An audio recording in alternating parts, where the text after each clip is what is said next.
no falto a mi trabajo, dejo a mi hija enferma. Para mí es algo injusto porque hasta dejo a mi hija por mi trabajo y que me salieran con eso. Bien injusto todo lo que está haciendo el señor alcalde. El cambio de gobiernos municipales y la llegada de nuevos diputados a la Asamblea Legislativa dio paso a la vulneración de los derechos laborales de decenas de trabajadores que fueron despedidos injustamente. Para muchos de los afectados, esto es solo el comienzo de una serie de despidos masivos en esas instituciones. Hasta la fecha, no hay un número oficial de personas afectadas, pero las denuncias públicas continúan, sobre todo en la Alcaldía de San Salvador y la Asamblea, donde trabajadores mantienen una huelga de hambre. Yamilet Reyes y otros 5 agentes del CAMP de San Salvador fueron notificados de forma verbal de su despido. Pese a ello, continuaron presentándose a trabajar hasta que se les prohibió el ingreso. Esta situación no se limita a ese grupo. El Sindicato de Trabajadores Municipales de San Salvador asegura que cientos de empleados y empleadas se encuentran en una especie de limbo jurídico. Es un abuso de poder, un acoso laboral, lo que tenemos ahorita los trabajadores en la Alcaldía Municipal de San Salvador, en los distintos sectores de la alcaldía. Y eso está pasando en los 262 municipios también de las otras alcaldías también. Sindicatos y trabajadores de alcaldías como Mexicanos, Cuscatancingo, Panchimalco y Soyapango también alertaron sobre despidos arbitrarios o amenazas de ellos. En la asamblea, el presidente Ernesto Castro informó que reducirá al menos 1,000 puestos de trabajo en el organismo, bajo el supuesto de que son plazas fantasmas. Mientras, 7 personas removidas del sistema de marcación mantienen una huelga de hambre en las instalaciones de la Asamblea, respaldadas por el Sindicato de Trabajadores de la Asamblea Legislativa, CITRAL. Jamás en la historia, y debo decir jamás porque nunca se había dado, hemos visto de una persecución a los trabajadores, a sus derechos, y un asedio que va violentando derechos laborales. Después de cada elección, siempre se registran despidos arbitrarios, y aunque es una práctica generalizada, desde 2019 expertos en la materia registran un patrón que antes era menos visible: el irrespeto a los procesos establecidos por la ley. En el marco de los despidos que se están generando, hay demasiadas arbitrariedades y ilegalidades. En la práctica, en determinado momento, se han transgredido incluso derechos fundamentales. Los mecanismos utilizados por los nuevos funcionarios municipales y legislativos pasaron por alto el derecho de los trabajadores a una audiencia y su derecho de defensa, vinculado al procedimiento adecuado y a la estabilidad en el cargo. En la Asamblea Legislativa, por ejemplo, no se les notificó por ningún medio sobre su despido. Simplemente fueron sacados del sistema de marcación.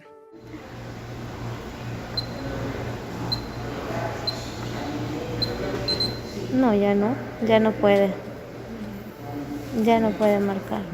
Para el caso de la Alcaldía de San Salvador, con los empleados del CAMP quienes han solicitado dialogar, la notificación fue verbal y se intentó obligarlos a firmar su renuncia.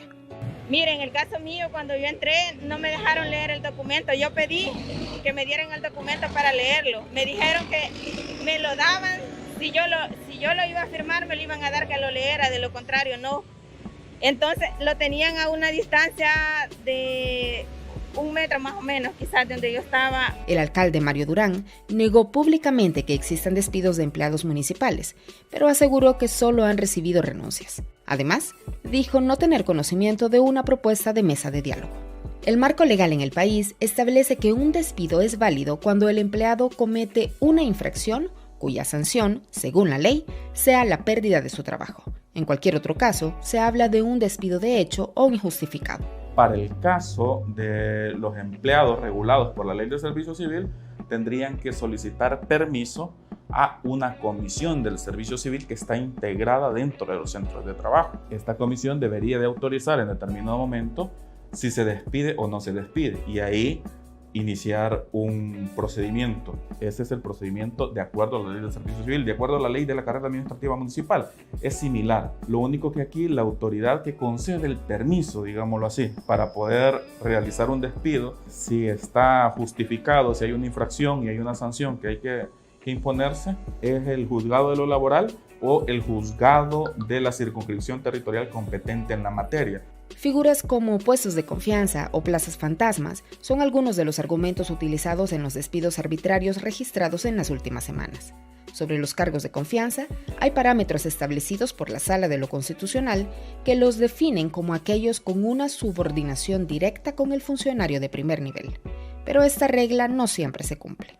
En cuanto a las plazas fantasmas que supuestamente se identificaron en la asamblea, el Citral asegura que la mayoría de afectados tiene un expediente laboral activo y han cumplido con sus obligaciones. Además, critican que no se aborde la problemática de las plazas familiares de funcionarios. A medida pasan los días, más compañeros están siendo despedidos. Estamos dejando las plazas de familiares de algunos diputados de acá. Las estamos dejando.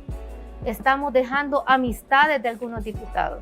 Durante la presidencia de Norman Quijano en 2018, hubo al menos 300 despidos en la Asamblea, y 50 de estos casos se presentaron ante la Sala de lo Contencioso Administrativo y ante el Tribunal del Servicio Civil. Todos resultaron favorables para los trabajadores.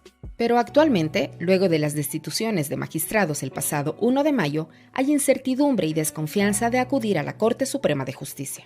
Hemos llegado al punto en determinado momento en donde lo político superó a lo jurídico y hemos identificado que existió una destitución de la Sala de lo Constitucional y una elección irregular de personas que hoy están en esa composición. El movimiento de trabajadores en resistencia considera que estos cambios comprometen la imparcialidad de la Sala de lo Constitucional. Pero se ve perfectamente que la nueva asamblea ha electo a funcionarios afines al presidente Bukele. Y cuando hablamos del presidente Bukele, es lo mismo estar hablando de Mario Durán, es lo mismo estar hablando de Rolando Castro, el ministro de Trabajo. Entonces, nosotros estamos desamparados como clase trabajadora. Rolando Castro, de hecho, deslegitimó las manifestaciones de los trabajadores afectados. En tanto, los empleados municipales auguran que el atropello a los derechos laborales se agudizará en los próximos días. Hoy, por el momento, en la alcaldía hay una persecución, hay un acoso psicológico, hay amenazas de desempleo y se van a materializar en los próximos días. Ya están hablando que ahora que se van a estar firmando planillas en estos días, van ya a empezar a sacar a las primeras personas. En el órgano legislativo, las proyecciones son similares y el Citral continúa a la espera de un diálogo con el presidente Castro, quien solamente ha recibido a otro sindicato de la institución. Hasta el 25 de mayo, a 9 días de haber iniciado la huelga de hambre, 2 de las 7 personas que mantienen la acción de protesta habían sido trasladadas a un hospital por problemas de salud. Sus 5 compañeros se mantienen firmes para seguir luchando. Esto es una huelga indefinida. Vamos a seguir adelante hasta que nos den una respuesta, que le encuentren una solución a nuestro problema, ¿verdad? Los abogados señalan que se deberá poner a prueba el sistema judicial del país y agotar todas las instancias nacionales para luego acudir a organismos internacionales como la Corte Interamericana de Derechos Humanos o la Organización Internacional del Trabajo, de los cuales El Salvador es miembro y, por lo tanto, tiene la obligación de cumplir con los acuerdos o exponerse a una sanción. Ante este panorama, trabajadores y trabajadoras esperan que se respeten los procedimientos establecidos por las leyes del país y que el Estado garantice los derechos fundamentales. En tanto, hicieron un llamado a la clase trabajadora. Si respetan a la sala, dicen los trabajadores, hoy lo que nos queda es el escenario de organización, de resistencia, de lucha y siempre de apegarnos a nuestros derechos ya conquistados.